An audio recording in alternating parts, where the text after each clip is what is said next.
오늘 같이 나눌 말씀은 46장 31절에서 47장 31절 말씀입니다. 요셉 이야기 11번째 시간입니다. 요셉이 그 형들과 아버지의 가족들에게 이르되 내가 올라가서 바로에게 아뢰어 이르기를 가나안 땅에 있던 내 형들과 내 아버지의 가족이 내게로 왔는데 그들은 목자들이라 목축하는 사람들이므로 그들의 양과 소와 모든 소유를 이끌고 왔나이다 하리니 바로가 당신들을 불러서 너희의 직업이 무엇이냐 묻거든 당신들은 이르기를 주의 종들은 어렸을 때부터 지금까지 목축하는 자들이온데 우리 선조가 다 그러하나이다 하소서. 애굽 사람은 다 목축을 가중히 여기나니 당신들이 고센 땅에 살게 되리이다.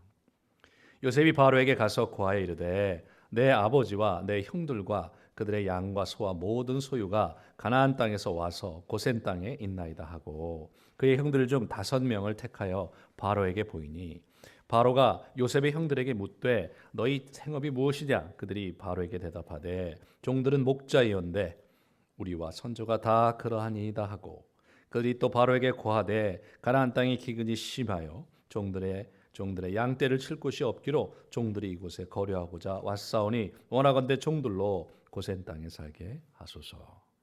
바로가 요셉에게 말하여 이르되 내 아버지와 형들이 내게 왔은즉 애굽 땅이 내 앞에 있으니 땅의 좋은 곳에 내 아버지와 내 형들이 거주하게 하되 그들이 고센 땅에 거주하고 그들 중에 능력 있는 자가 있거든 그들로 내 가축을 관리하게 하라. 요셉이 자기 아버지 야곱을 인도하여 바로 앞에 서게 하니 야곱이 바로에게 축복하매 바로가 야곱에게 묻되 내 나이가 얼마냐? 야곱이 바로에게 아뢰되 내 나그네 길의 세월이 130년이니이다. 내 나이가 얼마 못 되니 우리 조상의 나그네 길에 연조에 미치지 못하나 험악한 세월을 보냈나이다 하고 야곱이 바로에게 축복하고 그 앞에서 나오니라. 요셉이 바로의 명령대로 그의 아버지와 그의 형들에게 거주할 곳을 주되 애굽의 좋은 땅 라암셋을 그들에게 주어 소유로 삼게 하고 또 그의 아버지와 그의 형들과 그의 아버지의 온 집에 그 식구를 따라 먹을 것을 주어 동양하였더라. 기근이 더욱 심하여 사방에 먹을 것이 없고 애굽 땅과 가나안 땅이 기근으로 황폐하니 요셉이 곡식을 팔아 애굽 땅과 가나안 땅에 있는 돈을 모두 거두어 들이고 그 돈을 바로의 궁으로 가져가니 애굽 땅과 가나안 땅에 돈이 떨어진지라 애굽 백성이 다 요셉에게 와서 이르되 돈이 떨어졌사오니 우리에게 먹을 거리를 주소서. 어찌 주 앞에서 주우리이까? 요셉이 이르되 너의 가축을 내라. 돈이 떨어졌은즉 내가 너희와 가축을 바꾸어 주리라. 그들이 그들의 가축을 요셉에게 끌어오는지라 요셉이 그 말과 양과 소떼와 나귀를 받고 그들에게 먹을 것을 주되 곧 그 모든 가축과 바꾸어서 그 해 동안에 먹을 것을 그들에게 주니라. 그에게 다 가고 새해가 되매 무리가 요셉에게 와서 그에게 말하되 우리가 주께 숨기지 아니하나이까? 우리의 돈이 다하였고 우리의 가축대가 주께로 돌아갔사오니 주께 낼 것이 아무것도 남지 아니하고 우리의 몸과 토지뿐이니이다. 우리가 어찌 우리의 토지와 함께 주의 목전에 죽으리이까? 우리 몸과 우리 토지를 먹을 것을 주고 사소서. 우리가 토지와 함께 바로의 종이 되리니 우리에게 종자를 주시면 우리가 살고 죽지 아니하며 토지도 황폐하게 되지 아니하리이다. 그러므로 요셉이 애굽의 모든 토지를 다 사서 바로에게 바치니 애굽의 모든 사람들이 기근에 시달려 각기 토지를 팔았습니다. 땅이 바로의 소유가 되니라. 요셉이 애굽 땅 이 끝에서 저 끝까지의 백성을 성읍들을 옮겼으나 제사장들의 토지는 사지 아니하였으니 제사장들은 바로에게서 녹을 받음이라 바로가 주는 녹을 먹음으로 그들이 토지를 팔지 않음이었더라. 요셉이 백성에 이르되 오늘 내가 바로를 위하여 너희 몸과 너희 토지를 샀노라. 여기 종자가 있으니 너희는 그 땅의 뿌리라. 추수의 5분의 1을 바로에게 항납하고 5분의 4는 너희에게 가져서 토지의 종자로도 삼고 너희의 양식으로도 삼고 너희 가족과 어린 아이의 양식으로도 삼으라. 그들이 이르되 주께서 우리를 살리셨사오니 우리가 주께 은혜를 입고 바로의 종이 되겠나이다. 요셉이 애굽 토지법을 세우매 그 5분의 1이 바로에게 상납되나 제사장의 토지는 바로의 소유가 되지 아니하여 오늘날까지 이르니라. 이스라엘 족속이 애굽 고센 땅에 거주하여 거기서 생업을 얻어 생육하고 번성하였더라. 야곱이 애굽 땅에 17년을 거주하였으니 그의 나이가 147세라. 이스라엘이 죽을 날이 가까우매 그의 아들 요셉을 불러 그들에게 이르되 이제 내가 내게 은혜를 입었거든 청하노니 내 손을 내 허벅지 아래에 넣고 인애와 성실함으로 내게 행하여 애굽에 나를 장사하지 아니하도록 하라. 내가 조상들과 함께 눕거든 너는 나를 애굽에서 메어다가 조상의 묘지에 장사하라. 요셉이 이르되 내가 아버지의 말씀대로 행하리이다. 야곱이 또 이르되 내게 맹세하라 하매 그가 맹세하니 이스라엘이 침상머리에서 하나님께 경배하니라. 아멘. 하나님, 야곱 이야기와 요셉 이야기가 만납니다. 야곱의 인생과 요셉의 인생이 겹쳐지면서 놀라운 일이 벌어집니다. 하나님, 그들의 이야기 속에 우리의 인생을 보게 하시고 우리의 비전을 붙잡는 시간 될 수 있도록 하나님 축복해 주시옵소서. 예수 이름으로 기도했습니다. 아멘. 요셉 이야기 11번째 이야기입니다. 이제 요셉은 자기 아버지와 이렇게 목 놓아 울면서 오랜만에 만나서 참 험악한 세월을 사는 두 사람이 서로 껴안고 부둥 껴안고 이제 굉장히 즐거워하였는데 기뻐하였는데 이 야곱이 사실은 이렇게 아버지와 만남을 마친 후에 불이 나게 일어나서 오늘 본문에 보면 바로에게 가서 고센 땅을 달라고 하라 이거예요. 고센 땅을 달라고 하라. 그래서 아주 오늘 보면은 치밀하게 이렇게 준비하고 있는 모습을 보는데요. 오늘 본문에 보시면 34절에 보시면 당신들이 고센 땅에 살게 되리이다. 그리고 47장 1절에 보면 아예 이 요셉이 바로에게 이미 고센 땅에 가 있습니다라고 보고를 하고 있고요. 또 4절에 보시면 원컨대 종들로 고센 땅에 살게 하소서라고 얘기를 하고요. 6절에 보면 그들이 고센 땅에 거주하고 그들 중에 능력 있는 자 있거든 그들로 내 가축을 관리하게 하라라고 윤호를 합니다.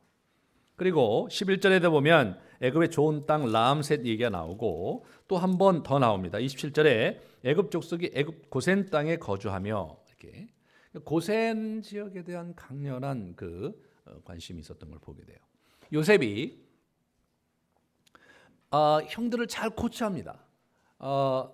분명히 바로가 당신들의 직업이 뭐냐고 물을 거예요. 예상 문제집까지 풀어주는 거예요. 예?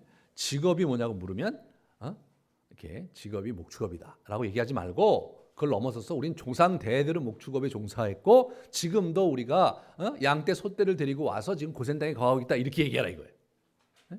그리고 아주 구체적으로 자기 자신도 아주 미리 아예 고센 지역에 갖다 놓고 우리 왕에게 이렇게 요청을 하고 있어요. 왕 자신이 처음부터 좋은 땅을 갖게 하라고 얘기했음에도 불구하고 이 요셉이 굉장히 긴장하면서 아주 형들에게 뒤에서 코치하면서 어떻게 말을 일러줘 가면서까지 구체적으로 그렇게 만들어서 결국은 뭐예요? 바로의 입에서 고센 땅 그래 거기 살게 하고 내 육축도 거기서 치게 하라라는 마지막 결론을 이렇게 내는 건데 그 일을요 다 누가 조종하느냐?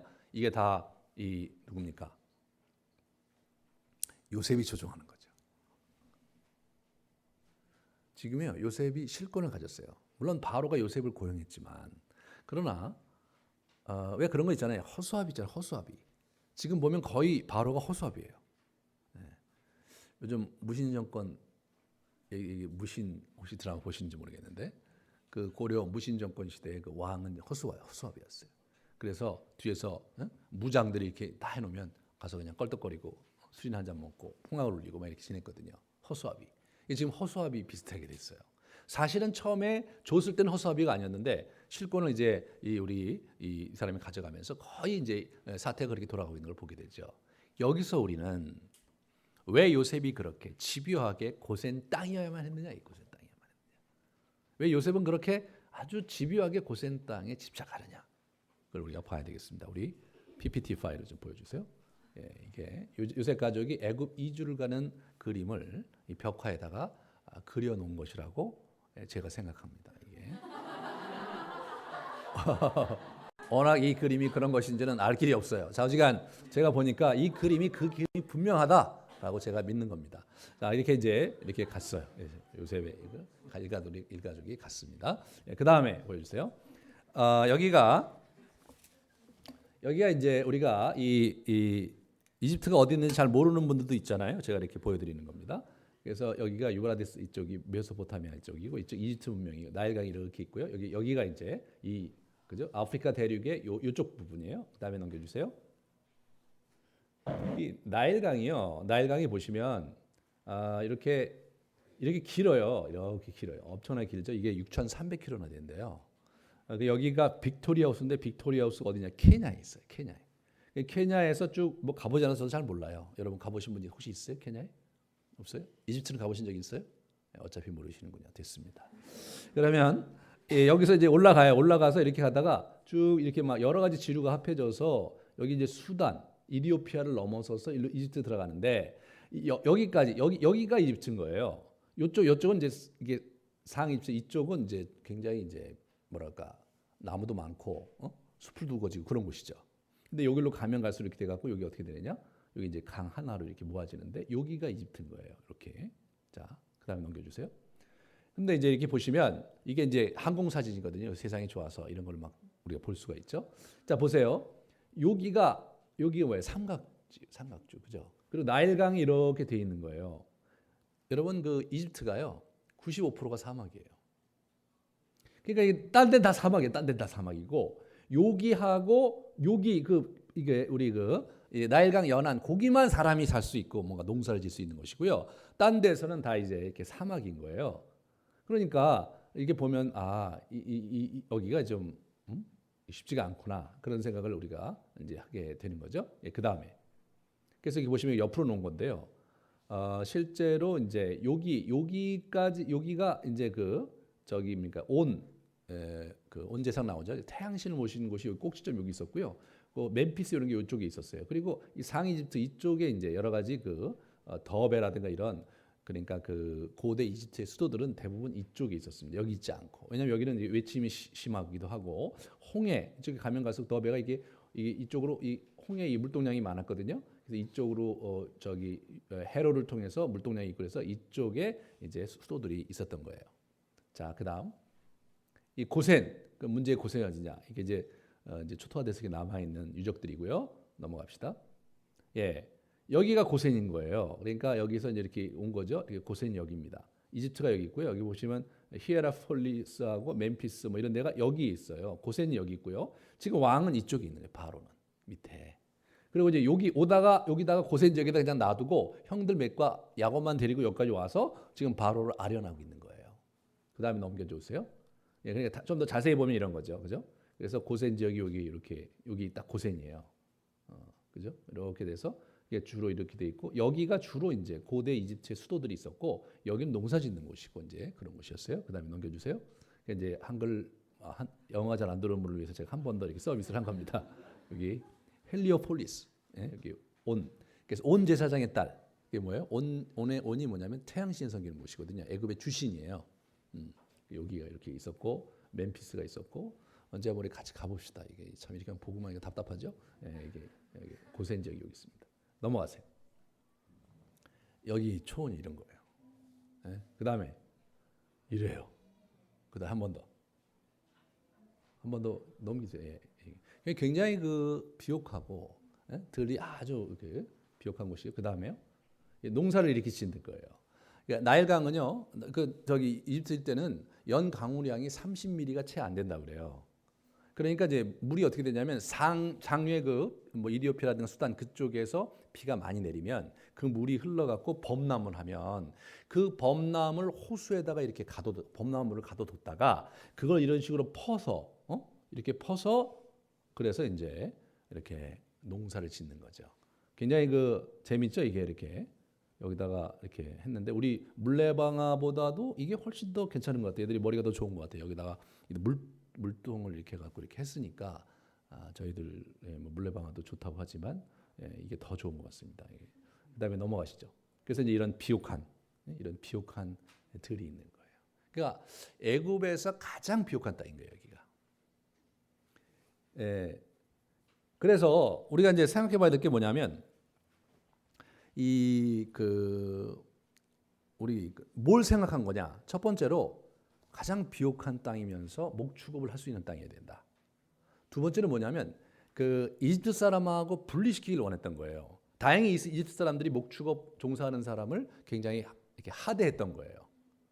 그러니까 우리 그냥 짐승이나 치는, 옛날에 우리 조선 시대도 이제 그렇잖아요. 농사 짓고 짐승 치고 뭐 이런 사람들 되게 이렇게 하대했잖아요. 그러니까 그런 식으로 자기들은 굉장히 우아하게 살았죠. 이 위에 이렇게 뭐 멤피스 이런 데서 아주 배 이렇게 입고 있는 데서 아주 우아하게 고급스럽게 사는 사람도 있었고, 이게 농사 짓고 이런 사람들은 이제 하층민으로 이렇게 돼 있었던 것 같아요. 이제 그런 상황에서 뭐냐면 아예 분리시키려고 했던 거예요. 거리도 굉장히 많이 떨어져 있고, 그리고 이제 애굽의 주 도시에 가면 이제 문화화되어 있는데 거기 이방 신들을 많이 섬기잖아요. 애굽 신이 400개나 되거든요. 그러니까 그 신들이 굉장히 많고 이제 그러면서 향락 문화와 이런 것들이 발달돼 있기 때문에 요셉이 애시당초 여기 오면은 형들과 가족들에게 별로 좋지 않다고 생각을 한 것 같아요. 그래서 굉장히 목축업자로 좋으면서 이 이집트 사람들하고 이제 분리돼서 거기서 편안히 살기를 기대해서 지금 이런 포석을 한 거예요. 요셉은. 그 다음에 보실래요? 그 다음에 이런 요즘도 지금 이렇게 살고 있어요. 요즘도 여기 보시면. 그러니까 예나 뭐 요셉의 시대나 지금 시대나 이런 흑담에서 이렇게 사니 아무런 변화 없이 저렇게 사는 게 편할 수도 있어요. 우리가 너무 빨리 변하니까 그냥 너무 힘들잖아요, 그죠? 이렇게 사는 게 수천 년이 지나도 여전히 이렇게 살고 있는 거죠. 그 다음에 보시면 여기까지만 합시다. 다시 이 그림을 보면서 그때 그렇게 살았구나 이렇게 생각하시면서 이제 이렇게 간 거예요. 그래서 고센에 이렇게 딱 정착시키려고 했구나. 거기서 좀 이 이집트인과는 이렇게 구별된 상황에서 이렇게 아주 비옥한 곳에 정착을 시킨 거죠. 그러면서 뭐냐면 47장 13절서부터 보면 26절까지 기근 때 사역한 게 나오는데 5년 동안 한 게 나오는 거예요. 첫 해하고 둘째는 벌써 지났어요. 그다음에 야곱이 돌아왔고 5년 차에 들어가는데 5년 차 들어갈 때부터 이 사람의 정책이 자연스럽게 자색이 나와요. 근데 참 재미난 것이 있어요. 첫 번째 14절에 보시면 모든 돈을 모아요. 그래서 바로공으로 다 이렇게 옵니다. 그 다음에 두 번째로 뭐냐면 가축들을 다 모아드려요. 그 다음에는 그래서 돈이 떨어졌으니까 우리 어떻게 합니까? 그럼 너희들 가축 있으니까 가축 가져와라. 가축을 돈 대신 바꿔주고 다 가축을 삽니다. 그걸 또 바로에게 이렇게 보내요. 그 다음에 이제 뭡니까? 이제 19절 18절도 못 들어가요. 그 해가 다 가고 새해가 되매 우리가 요셉에게 와서 그에게 말하되 우리가 주께 숨기지 아니하나이다. 우리의 돈이 다하였고 우리의 가축대가 주께 돌아갔사오니 주께 낼 것이 아무것도 남지 아니하고 우리의 몸과 토지뿐이다. 남은 게 몸과 토지밖에 없다는 거예요. 그래서 19절에 우리가 어찌 주의 토지와 함께 주의 목전에서 죽으리까? 우리 몸과 우리 토지를 먹을 것을 주고 사소서. 우리가 어떻게 돼요? 바로의 종이 되겠다. 그런 얘기를 합니다. 그걸 또 받아줘요. 참 기가 막히죠. 지금 이런 위기 상황에서 어떻게 돼요? 백성들의 재산 전체를 몰수해 버리는 거예요, 왕이. 그러니까 지방 토우 세력도 있었겠죠, 나름대로. 그런데 이제 위기 상황 속에서 이제 먹거리가 없으니까 이제 처음에는 자기들 돈 갖고 샀는데 그 이듬해 되니까 돈이 다 떨어지잖아요. 그러면 이제 어떻게 할 수 없으니까 가축을 주고 놨잖아요. 가축을 주고 나면 땅이 있어봐야 뭐예요? 다 이거 지금 경작할 수가 없으니까. 그러니까 이제 와갖고 우리가 노동력, 우리 몸과 우리 토지밖에 없다. 이걸 어떻게 사주지 않겠냐? 그래서 돈을 산 거예요. 어떻게 보면요, 우리 요셉이 좀 야비한 거죠.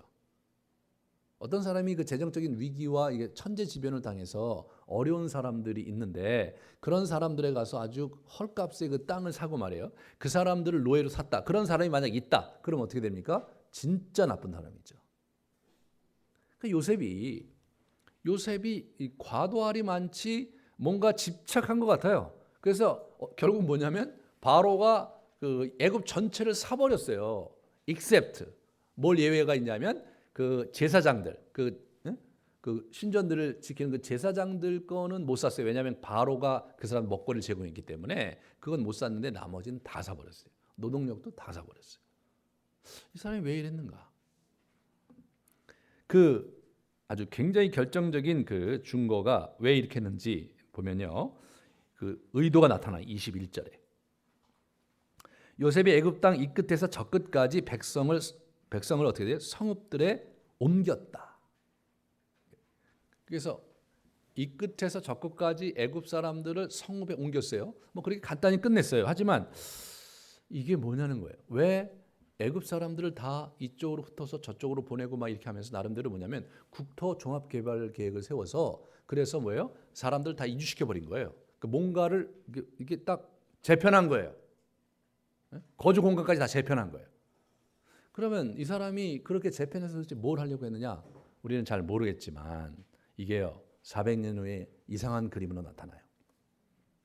그 첫 번째로 우리가 힌트가 뭐냐면 26절에 보시면 요셉이 애굽 토지법을 세움에 그 5분의 1이 바로에게 상납되나 제사장의 토지는 바로의 소유가 되지 아니하여 오늘까지 이른다.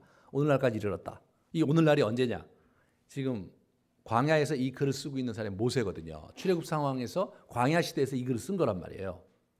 그러니까 지금 우리가 왜 광야에서 이렇게 허덕이면서 다녀야 되고 왜 우리가 하나님과 언약을 체결하고 우리가 그 하나님의 명령을 지키면서 가나안에 가야 되느냐는 이유를 설명해 준 게 그게 창세기란 말이에요. 창세기를 이 사람이 쓴 건데 오늘까지라면 뭐냐면 이게 출애굽 상황인 거예요. 이때 이후로 어떻게 됩니까? 430여 년이 지난 후에도 여전히 그 룰 5분의 1의 국세와 그리고 이제 그 제사장들의 그 땅이 그들의 소유로 남아 있는 게 그렇게 됐다는 거예요. 참 이게 대단한 거죠. 400년 전의 정책이 그대로 유효하다는 것은 매우 의미심장한데 그거보다 더 충격적인 사건이 있어요. 그게 뭐냐? 이제 그 어디로 가냐면 이 10가지 재앙이 있을 때요. 재앙이 있을 때 네 번째 재앙에 뭐냐면 재앙부터 어떻게 되냐면 구별돼서 이렇게 애굽 사람의 거주지와 이게 이스라엘 백성들은 안 내리고 애굽 사람한테만 이렇게 내려요.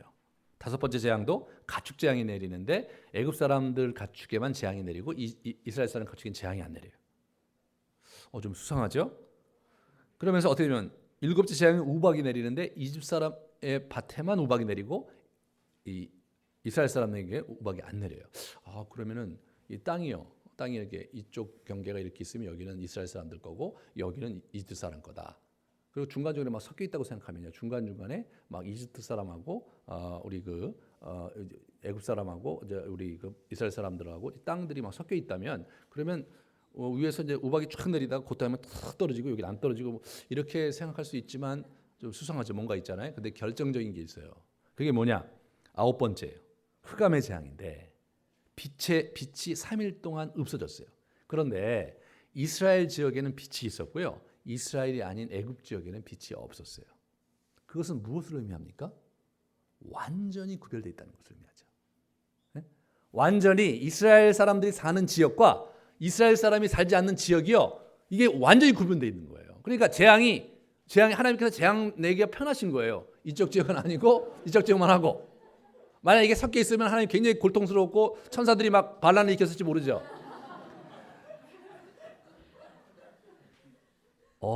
이게 정말 무서운 거 아닙니까, 여러분? 이게요, 요셉이 한 일이에요, 여러분. 요셉이요, 국토 종합 개발을 했는데 400년 동안 변하지가 않았던 거예요.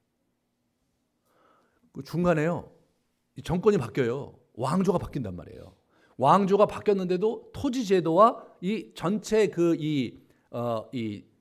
뭡니까? 이 토지 사용하고 이제 도시가 어디 있고 이런 것들이 안 바뀌었다는 거예요.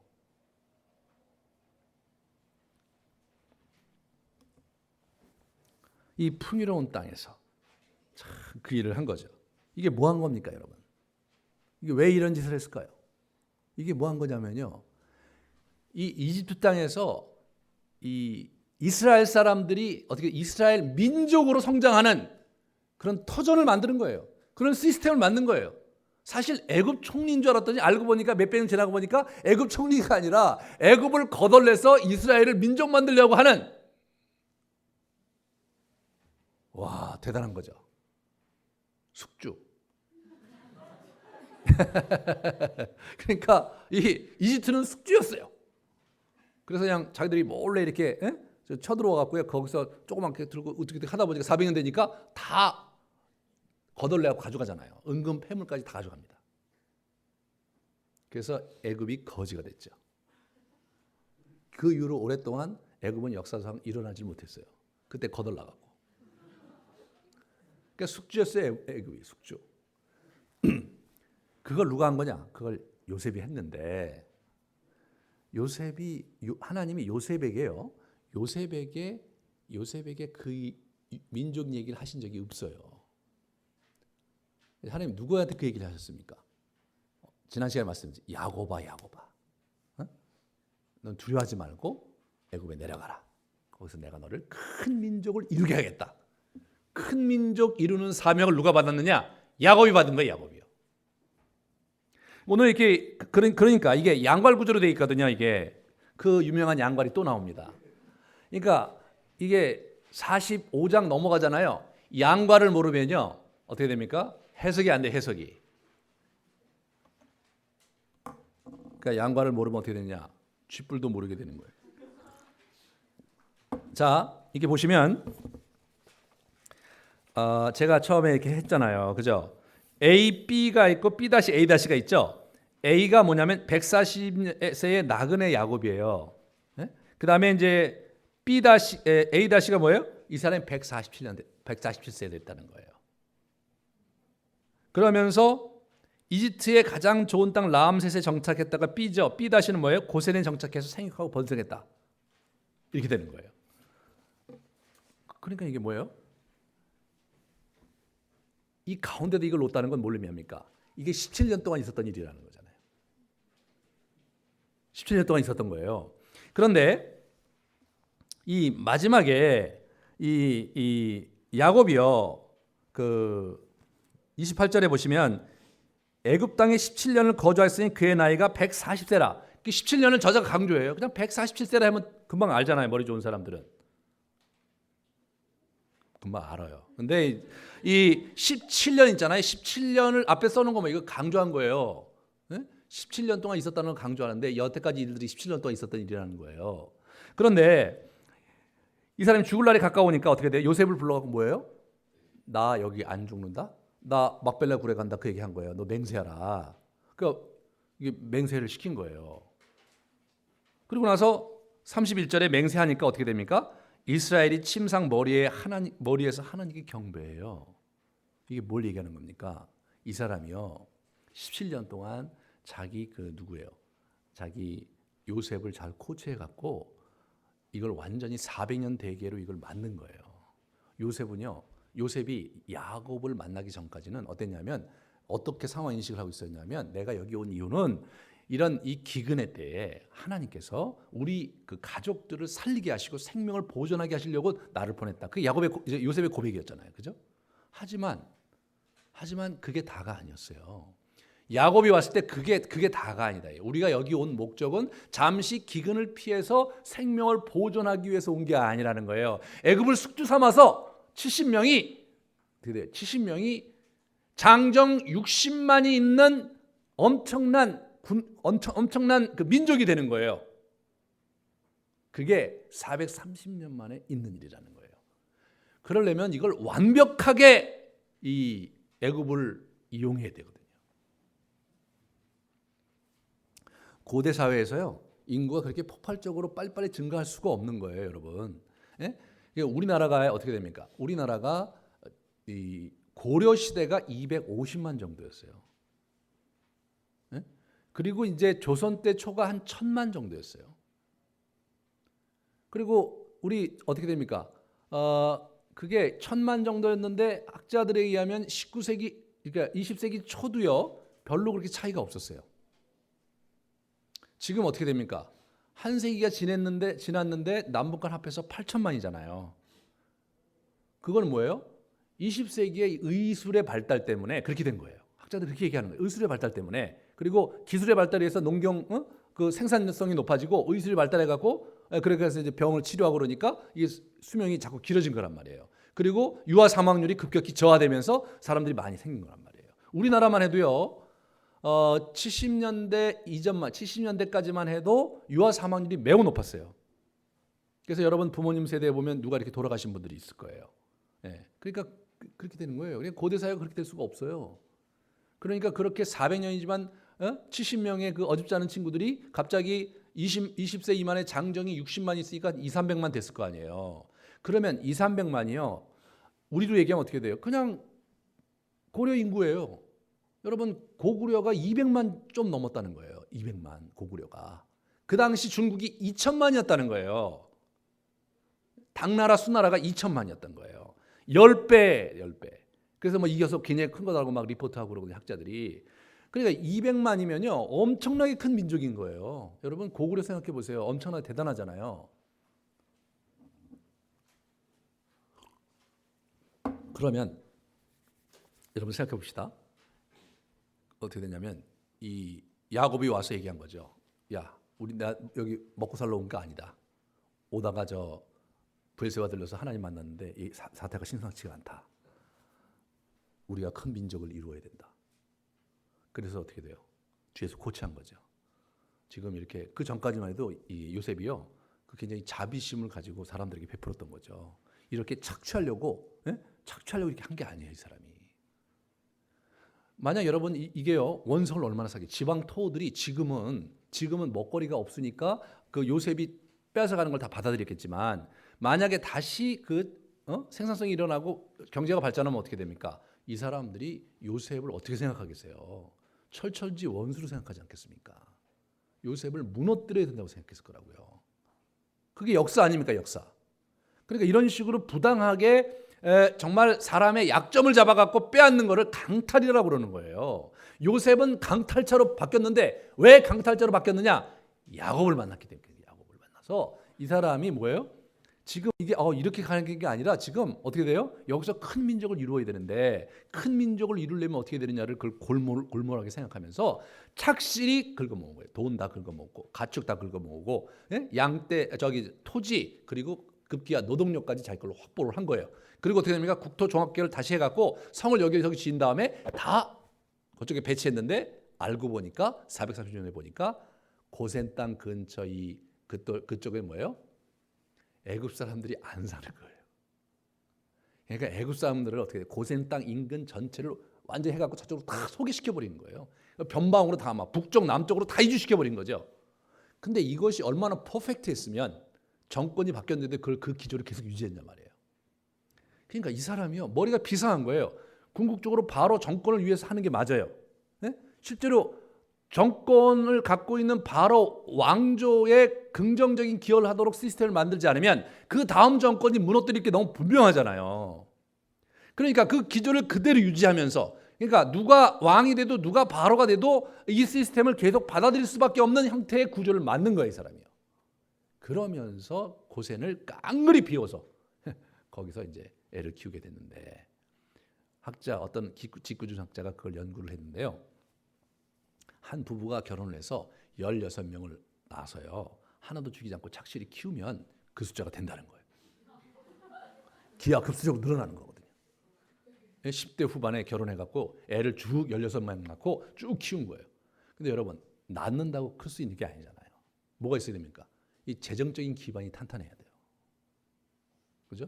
그러니까 재정적인 기반은 뭐예요? 땅이 그냥 없어. 그러니까 그러면은 16명 나서 쭉 나눠주고 그래도 저쪽에 또 남아있어. 16명이 각자 또 16씩 나서 또 쭉 나눠주고 그렇게 나눠줘도 큰 땅이 있었던 거예요. 그 누가 만들었느냐? 이 사람이 만든 거예요. 요셉이요. 아버지의 고치를 받아갖고 그렇게 한 거더라고요. 거기서 또 한 가지 중요한 게 뭐냐면 정치적인 안정이 필요해요. 그렇지 않습니까? 이게 불어나면 일정 숫자가 불어나기 전에 중간에 이걸 이제 정치적인 파란을 겪고 그러면 이게 또 어렵잖아요. 그러니까 정치적인 파란 속에서도 구조적으로 그것이 흔들리지 않도록 만들어야 되는 거예요. 이 사람이 머리가 비상한 사람이죠. 근데 뭐 제가 볼 때는 이 요셉의 머리로만 아니고요. 머리로 하면 사실 야곱을 따라갈 자가 없잖아요. 아주 교묘하고 긍정적으로 하면 신묘막측하지만 나쁘게 하면 약삭 바르고 꾀돌인 이 야곱이 뒤에서 술술을 썼겠죠. 그렇게 해갖고 이게 뭐야? 아버지와 요셉의 작품인 겁니다. 얘들이 뭐 한 거예요? 400년 대계를 거기서 하는 400년 대계를. 400년을 경영하는 거예요. 400년 후에 우리들이 갈 거라 이거 우리 저희를 갈 거라 이거예요. 그걸 해갖고 이 사람들이 그걸 이렇게 딱 만든 거란 말이에요. 그래갖고 마지막에 우리 이제 다 하고 나서 죽을 때 돼서 이 누굽니까? 야곱이 한 게 뭐냐? 이게 정신을 불어넣어야 되란 말이에요. 반드시 가야 되잖아요. 큰 민족을 이루는 게 다가 아니라 큰 민족을 이루어서 어떻게 돼요? 하나님께서 우리 조상들과 자기들에게 주시게 약속하신 땅 가나안으로 이주를 해야 되잖아요. 근데 여러분 가나안보다 여기 훨씬 더 좋습니다. 응? 그렇잖아요. 고센 땅이 훨씬 더 좋아요. 거기 뭐 이미 터잡고 살고 있는데 가나안은 뭐 가봐야 뭐 별 볼 일 없고 땅도 좋고 그런데 거기 누가 가겠어요. 그러니까 이게 뭐냐면 가야 될 이유를 줘야 되는 거예요. 그게 뭐예요? 정신을 심어줘야 되는 거예요. 정신을. 그래서 뭐 하는 겁니까? 이 사람이 장지 얘기를 꺼내는 거예요. 우리의 고향이 어디고 우리가 어디 가야 되는지를 분명히 심으려고 장지 얘기를 하는 거예요. 이게 뭐예요? 자기가 아무리 그걸 잘 셋업을 해놨다고 해도 우리 후손들이 정말 가나안으로 돌아가야 된다는 스피릿을 정신을 잃어버리면 그러면 죽도 밥도 아니잖아요. 이런 걸 뭐예요? 화룡첨정이라고 하는 거죠. 화룡첨정. 어떤 유명한 화가가 자기가 이 멋있는 이 용을 딱 그려놓고 마지막에 아주 고심고심해갖고 이 눈을 그려넣어야 되잖아요. 눈을 잘 그려넣어야 되잖아요. 이 사람이 심사숙고해서 딱 그려놓는데 이 눈이 살아 움직이면서 어떻게 돼요? 그 그림에서 용이 살아서 하늘나라로 확 승천했다는 얘기, 화룡첨정 그 얘기잖아요. 지금 이 사람이 그거 하는 거예요. 화룡첨정. 아주 자기의 작품의 마지막으로 그걸 딱 찍어야 되는 거예요, 이게요. 그래서 뭐예요? 요셉 불러놓고 너 내 다리 사이에 손 집어넣어. 너 분명히 가야 된다. 분명히 가야 된다. 나는 막벨라 굴에 묻혀야 된다. 이건 어떻게 됩니까? 요셉에게 있어서 굉장히 어려운 이슈인 거예요. 왜냐하면 거기는요 장례 문화가 인류 역사상 최고의 장례 문화를 갖고 있는 거예요.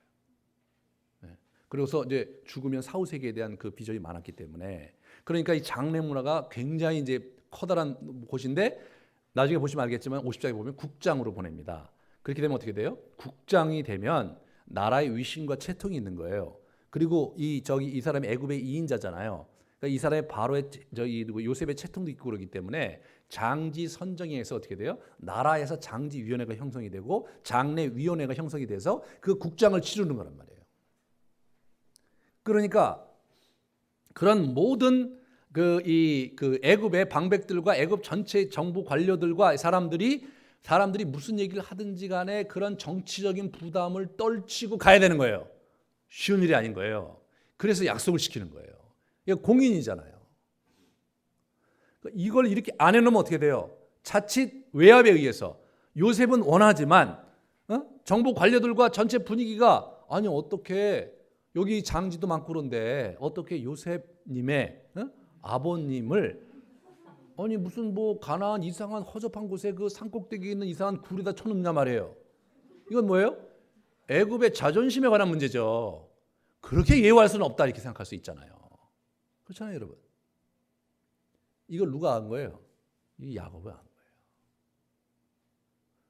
이렇게 쐐기를 박지 않으면 자기가 글로 가서 묻힐 수 없을 수도 있다는 생각을 한 거예요. 그런데 어떠한 어려움을 무릅쓰고라도 유언을 남기는 거예요. 나는 반드시 거기 묻혀야 된다는 거예요. 그렇게 함으로써 이스라엘 자손 전체가 자기들의 조상인 야곱이 여기 묻히지 않고 거기 묻혔다. 그건 뭐예요? 아브라함이 장지를 마련하고 거기에 자기 아내를 묻고 자기를 묻으면서 고향 만들어준 거잖아요. 이스라엘 사람들에게 뭐예요? 여기가 우리의 고향이에요. 저기가 고향이 아니라 저기가 우리의 고향이라는 그 스피릿을 심어주는 거죠. 그 얘기가 끝났을 때 비로소 이 사람이 내가 이제 완수했다. 그래갖고 어떻게 돼요? 자기가 그 침상머리에서 하나님을 찬양하면서 기도하면서 내가 이제 제 과업을 제게 주신 하나님의 명령을 완수했습니다. 그리고 거기서 기도하고 찬양한 거예요. 놀라운 얘기입니다, 여러분. 이 얘기가 46장 얘기입니다. 400년을 경영하는 거예요, 여러분. 우리가 이 야곱 이야기를 다시 좀 보면요, 야곱의 인생으로 보면 야곱이 우리 바로 앞에서 뭐라고 그러냐면 자기 인생을 험악한 세월을 보냈다는 거예요. 자기가 130년인데 우리 조상들 나그네 길 인생 여정에 보면 잽도 안 된다. 실제로요. 그 할아버지 아브라함은 175세에 돌아가셨고요. 자기 아버지 이삭은 180세에 돌아가셨어요. 자기 130세니까 아유 뭐 우리 조상들의 세월에 비하면 별건 아닌데 대신 험악한 세월을 살았다. 130년을 험악하게 사는 거예요. 저 40년은 형과 싸우고 아버지 사랑 못 받고 막 집안에서 그렇게 마음고생해서 살고, 나머지 또 저기 어디입니까 저 하란에 가서는 막 그 자기의 그 친척이고 외삼촌 라반을 만나고 너무나 그냥 껄껄 울면서 그냥 행복한 삶을 보낼 것 같고, 옆에 보니까 라헬도 있고 그래서 막 행복하게 정신없이 7년 살다가 아침에 잠자려고 일어나 보니까 쉬는 밤에 일어나고 아침에 보니까 이상한 여자가 앉아 있고, 그 레아가 들어오면서 자기 인생이 막 어거지로 엉망진창이 되고, 막 레아하고 라헬하고 싸우다가 막 그 첩들이 막 들어오고 막 애는 주룩주룩 낳고 막 얼마나 힘들었는지 모르죠. 예? 그 애들 막 이름이 막 이런 애들 막 싸워서 이겼다 투쟁이 뭐 이런 애들 막 이렇게 갖고 막 이름도 자기 이상한 이름도 다 지어놓고, 막 요셉은 하나 더 막 이렇게 갖고 막 하나 더 달라고 그러고, 막 요셉 이 야곱이 지은 이름은 베냐민 하나밖에 없었어요. 그 부인들이 다 지어버리고 집안이 꼴이 아닙니다. 그러니까 그런 집안에 사는 게 얼마나 힘들어요. 그 나중에 이제 또 라반을 도망하고 왔는데 막 형이 막 형한테 인사드리려고 사람을 보냈더니 400명의 군대를 데리고 오죠. 밤에 또 힘들어갖고 막 울면서 하다가 막 하나님의 사자가 왔고 막 씨름하다가 어떻게 돼요? 결국은 하나님의 사자가 허리를 부러뜨려갖고 평생 쩔뚝쩔뚝거리고 살잖아요. 그래서 그 이게 환도뼈 심줄을 뭐 걔들이 먹지 않는 풍습이 생길 정도로. 그게 왜 그래요? 아버지가 평생 한 맺혀 그것 때문에 힘들어했으니까 그냥 자식들이 그걸 안 먹었겠죠. 그리고 어떻게 이제 겨우겨우 해갖고 잘 살아보려고 하는데 자기 사랑하는 아내 라헬이 죽었어요. 그것 때문에 이제 본인이 뭐 하나님 앞에 가고 베델에서 하나님 만나고 해서 뭐 굉장히 기뻐했지만 바로 아내가 죽으니까 또 얼마나 힘들었겠어요. 그 시간이 흐르면 흐를수록 삶의 회한에 빠진 거예요, 이 사람이. 그래서 37장부터 뭐예요? 요셉에게 집착하잖아요, 요셉에게. 자기 연민에 빠져서 자기 사랑하는 아내, 그죠? 라헬이 죽었고, 와 보니까 어떻게 돼? 어머니도 죽고 없고, 이상한 아버지랑 그냥, 아버지는 180이나 살는데 엄마는 그냥 죽었어요, 없어요. 이 사람이 얼마나 불행합니까, 정서적으로. 그렇게 또 중년의 세월을 뭉개고 수십 년을 그냥 자녀들 잡아먹고 그냥 지내고, 요셉은 또 요셉대로 중간에 없어지고 말이에요. 그렇게 파란만장한 삶을 산 거예요. 130년을 뒤돌아보는데 험악한 세월 맞죠, 여러분? 험악한 세월 사는 거예요. 손에 잡히지 않는 나그네 인생을 사는 거예요, 이 사람이. 자기 인생이 나그네라 이거예요. 이 사람이요. 그렇지만 46장에서 야곱아 야곱아 하시는 하나님의 음성을 들은 거예요. 그러면서 이 사람이 마음을 굳게 먹은 거죠. 남은 여생엔 내가 유업을 이루는 삶을 살겠다. 그래서 17년 동안 이 사람이 열심히 한 거예요. 이 사람이 아주 훌륭한 업적을 남긴 겁니다. 이게 야곱의 여정에서 참 중요한 마지막 그 산막의 이게 피날레가 너무나 아름다운 이 삶을 산 거예요, 이 사람이. 정말 이 야곱에게 새로운 인생의 기회를 주신 하나님을 우리가 붙잡을 수 있어야 됩니다. 하나님은 끊임없이 우리 인생에 기회를 주시는 거예요. 하나님의 자비와 사랑이 한도 끝도 없는 거예요. 우리가 정말 때로 무너지고 때로 넘어지고 엉망한 진창한 삶을 살고 하나님 없이 그냥 헤매고 말이에요. 그런 시간들을 보냈다 하더라도 그분은 늘 새로운 찬스를 주시는 분이에요. 야곱은 어떻게 돼요? 마지막에 130세에 왔던 찬스를 놓칠 수가 없는 거예요. 지난 130년 동안 허송세월했잖아요. 하나님과 자기 남는 얘기가 없잖아요. 자기 그냥 감정에 겨워서 그냥 정줬는데 없어지고 정줬는데 없어지고 사랑하는 사람 계속 뺏기고 말이에요. 자기 신세 한탄하고 자기 연민에 빠져서 세월 다 보낸 거 외에 남는 게 없잖아요. 남는 게. 나머지 여정에서는 그럴 수 없다고 생각하고 자기가 심기일전에서 최선을 다해서 17년을 살았던 인물, 그 사람이 바로 이 야곱입니다. 자기 아들과 함께 400년 대계를 경영했던 사람입니다.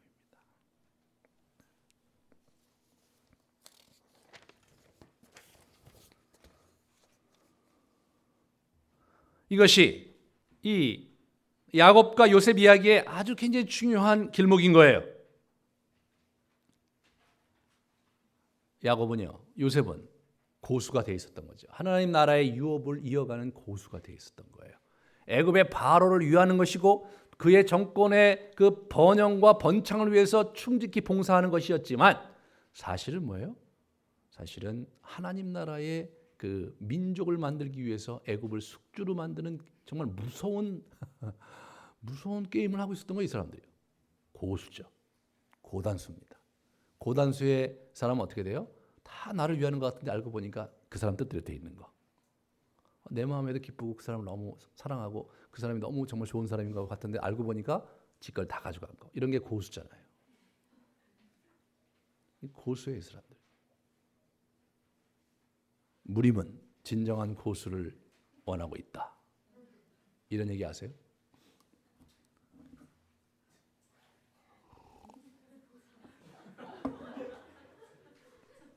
무협지에서 많이 나오는 거거든요.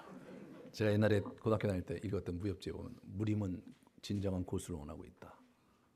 의로운 고수. 그래서 악한 고수들과의 전쟁 속에서 늘 패하는 것 같지만 궁극적으로 자기 사부의 딸과 어떻게 잘 엮이면서 악한 고수를 물리치고 진정한 고수가 되는, 그래서 무림을 평정하는 이야기가 수많은 그 무협지의 이야기인데, 그건 무협지의 이야기만은 아니고요. 하나님 나라 외에도 그런 고수가 필요한 거예요.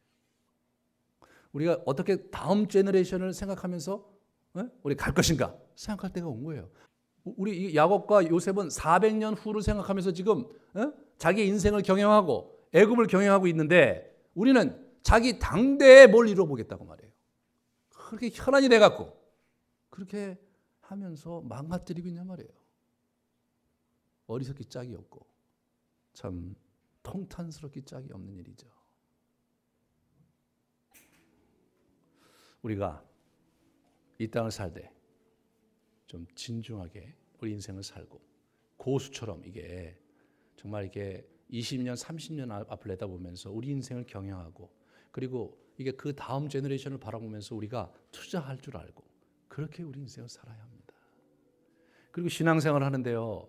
이게 무슨 여러분 매주 나와서 설교 듣잖아요. 또 매주 성경 공부해요. 근데 이게 쌓이질 않아. 네, 쌓이질 않아요. 왜냐하면 성경 전체에 대한 이해가 없으니까 부분적으로는 계속 듣는데 이게 쌓이질 않아요.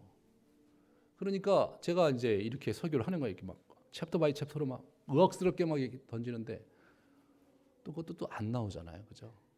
그럼 뭐 또 일이 있으면 늘 빠져요. 뭐 빠져야 되겠죠. 빠지는 건 좋은데 그럼 언제 자기 인생을 채울 거냐 말이에요. 언제 이게 여러분 나이가 들으면요 자기의 사상의 깊이만큼 열매를 맺을 수 있는 거예요. 자기 정신적인 영역과 능력과 깊이가 그 사람을 결정한단 말이에요. 그런 무게감이 없는 인생들이 되는 거란 말이에요. 한국 교회에 널려 있습니다. 여러분의 인생이 그렇게 무게감 있는 인생을 살겠어요? 여러분 젊은 시절에 여기 왜 나와요? 우리 인생이 그분을 만나서 깊이 있는 곳으로 나아가고 가치 있는 인생으로 살자고 우리가 지금 이 시간에 여기 있는 거죠. 그런데 우리가 그렇게 파이팅을 하지 않고 말이에요. 그냥 널브러져서 있으면서 그냥 좋은 게 좋은 거고 그냥 어떻게 되면 결혼하면 이제 잘 되겠지. 되긴 뭐가 됩니까? 그런 그 낡아빠진 그리고 그렇게 힘없는 그런 인생을 살 그런 사람들이 아니에요. 우리가 이렇게 막 한국을 경영하고 말이에요. 이 동아시아를 경영하고 그렇게 살아야죠. 중국 어떻게 할 거예요, 중국? 저희 막 교회가 엄청나게 일어납니다. 이단이 얼마나 판을 치는지 몰라요. 말도 안 되는 친구들이 막 거기 사역자들 하고 막 교회는 굉장히 많은데 그러고 있어요. 걔들이 뭐 선교 나간다고 그래요. 제가 선교 나갈 수 있겠죠. 왜냐하면 그들은 가난 속에서 할 수 있으니까 할 수 있겠죠. 여러분 그렇게 쉽게 되는 게 선교가 아니에요. 예수님이 그런 식으로 일하시지 않았어요. 예수님께서 제자들을 훈련시키고 또 훈련시키고 그들의 내면이 깊이 제대로 변화된 연후에야 그게 그 다음 스텝이 있고 그 다음 스텝이 있는 거예요. 어설픈 신학과 어설픈 신앙과 어설픈 성경 지식을 가지고 할 수가 없는 거란 말이에요. 그런 식으로 됐으면 전 세계가 예전역에 옛날에 복음화가 끝났을 거예요. 티벳의 영성을 우리가 어떻게 극복하겠어요? 지금 현재 우리 실력으로. 네? 저는 그렇게 생각해요.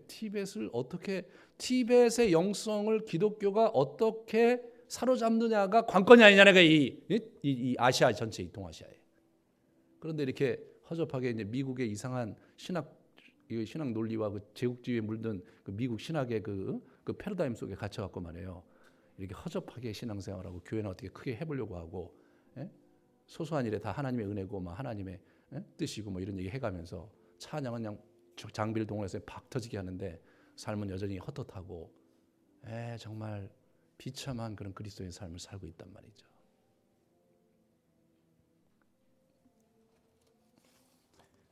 저는 여러분에게 도전합니다. 이 얘기가요, 우리들의 얘기해야 되는 거예요.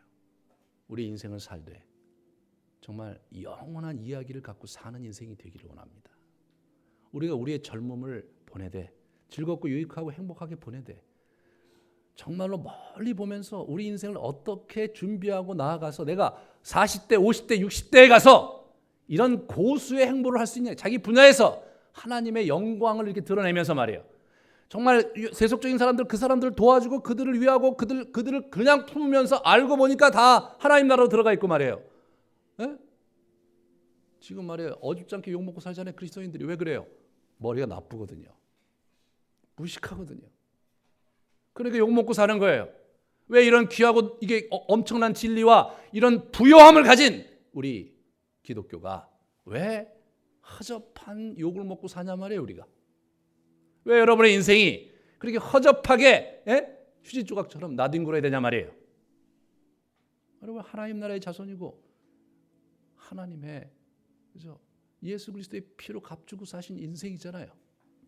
근데 왜 여러분의 인생에 여러분의 자신의 문제에 매몰돼서 여러분의 젊음을 이렇게 낭비하고 사냐 말이에요. 그럴 때가 아닌 거예요 지금. 그런 면에서 참 같이 우리 기도합시다. 정말 무리문요 고수를 원하는 거예요. 여러분 요셉과 야곱이 일으켰던 사람이요 70명이었어요. 70명이 시대를 바꿨어요. 우리 여러분이 70명이 넘어요 여기. 충분합니다. 충분합니다. 우리 그 요한 웨슬레 때요 이 홀리 클럽이라고 옥스퍼드에 있었어요. 그때 홀리 클럽이 가장 컸을 때 멤버십이 30명이었어요. 그들이요 영국을 신사의 나라로 만들었고 이게 아메리카를 북미를 복음화시키는데 그 30명의 열정이 그렇게 만든 거예요. 그게 복음이에요. 그게. 그런 면에서 좀 정신 차리고 하나님께 나아가는 여러분 되시기를 축원합니다. 같이